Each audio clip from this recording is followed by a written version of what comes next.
Bismillahirrahmanirrahim. Assalamualaikum warahmatullahi taala wabarakatuh. Saya Muhammad Farid bin Adnan, membuka matrik 801029 086451 001. Saya merupakan pelajar ijazah sarjana muda psikologi tahun kedua. Saya ingin membuat pembentangan berkenaan dengan peringkat teori perkembangan kognitif oleh ejen Piaget. Izinkan saya menerangkan tentang maksud kognitif.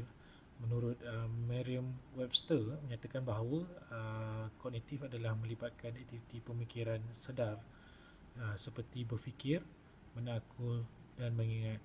Manakala menurut Penny, kognitif merujuk kepada proses pemikiran, ingatan dan perkembangan kepada perubahan jangka panjang. Manakala menurut Harrington, seperti yang dipetik oleh OH 2020, menyatakan bahawa perkembangan kognitif tentang bagaimana kita memproses pemikiran kita. Ianya merangkumi penangkulan, ingatan, penyelesaian masalah, persepsi dan membuat keputusan. Menurut Charles Woods, seperti yang dipetik oleh OH 2020, menyatakan bahawa kognitif berkaitan dengan minda dan cara ianya berfungsi. Slide yang berikutnya adalah sedikit tentang pengenalan kognitif oleh Jane William Piaget. Menurut Piaget bahawa kognitif bermula dari awal kanak-kanak sehingga remaja, di mana mereka memahami dunia melalui interaksi sosial, genetik dan dipelajari melalui biologi, persekitaran, pengalaman sosial dan motivasi.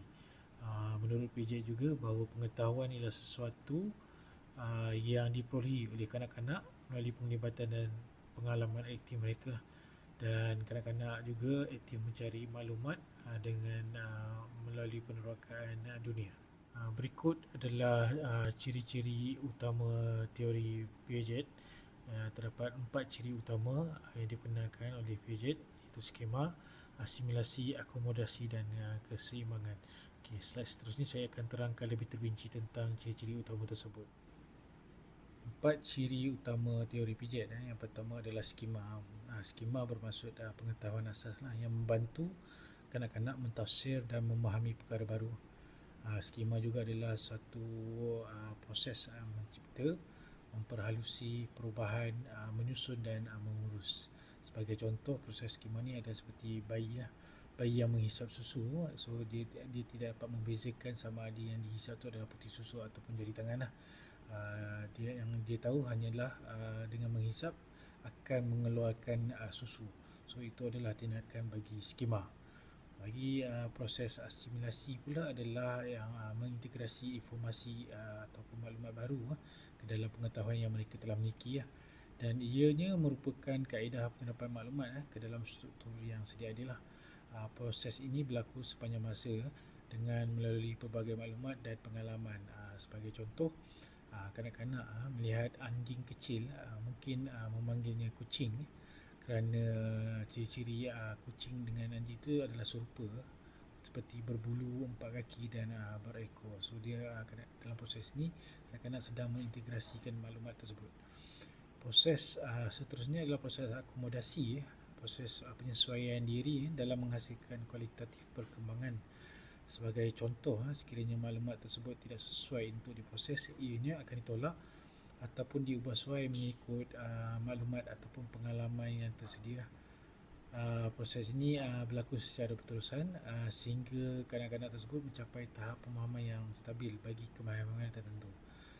Sebagai contoh, kanak-kanak percaya bahawa semua haiwan mempunyai 4 kaki, sedangkan ada haiwan yang tidak mempunyai kaki, seperti ular.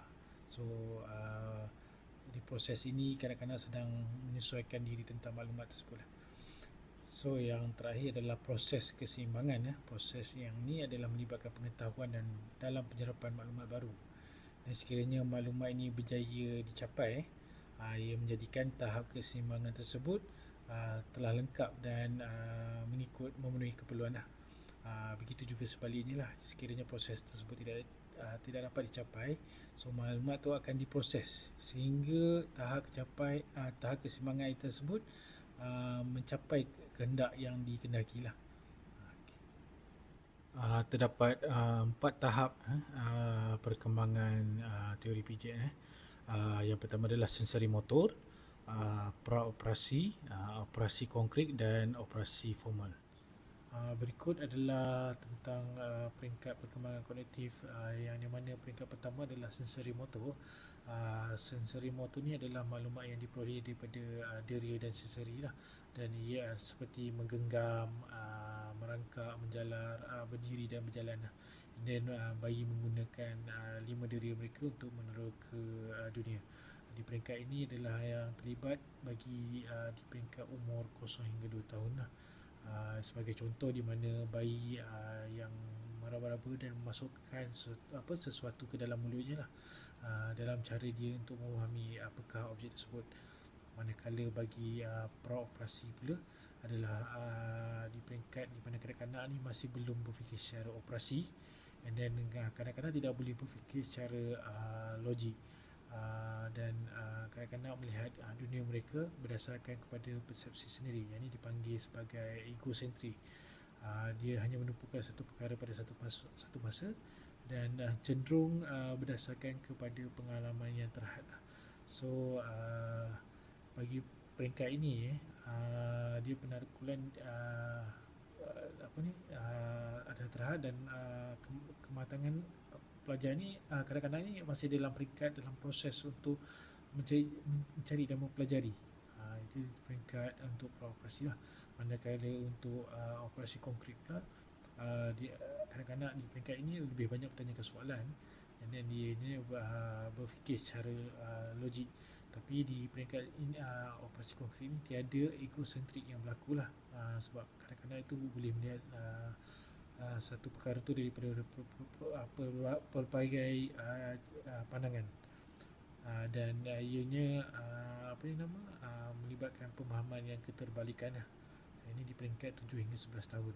Manakala peringkat yang terakhir adalah operasi formal, di mana operasi formal ni kadang-kadang boleh berfikir secara abstrak dan sebab logik. Dan di peringkat ini kanak-kanak yang terlibat adalah pada tahap 11 tahun sehingga lebih dewasa. Slide yang berikutnya adalah seperti berikut.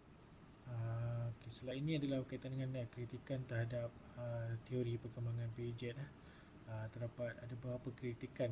Kritikan yang pertama adalah di mana Santrop menyatakan bahawa Piaget tidak mengambil kira kesan persekitaran sosial dan budaya terhadap perkembangan kognitif.